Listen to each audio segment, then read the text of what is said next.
So Okay. here's your aerator. There's the check valve. Yeah. Tara just put it on there. So she cut the tubing.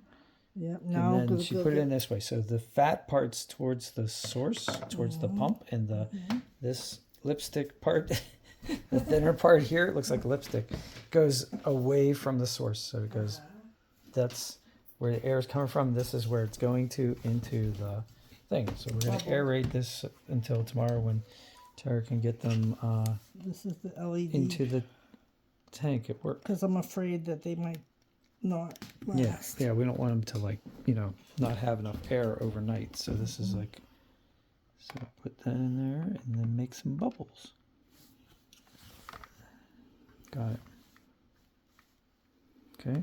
I want it to go flat. Okay. Don't worry.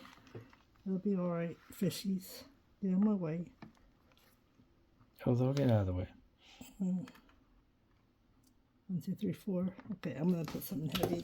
It doesn't matter. I'm just going to let it float. Plug it in. Okay.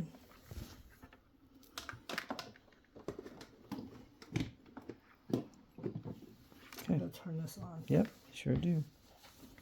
Plug it in. Turn it on. There. Now it's getting some water, some airs. They're going to be just fine. Yeah.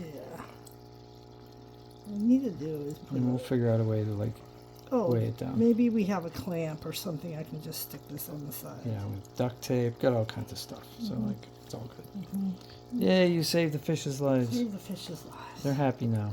And they're, like, swimming around. They're very happy. Cool. Soothing sound, too. So that's, anyway, that's how you put the air check valve.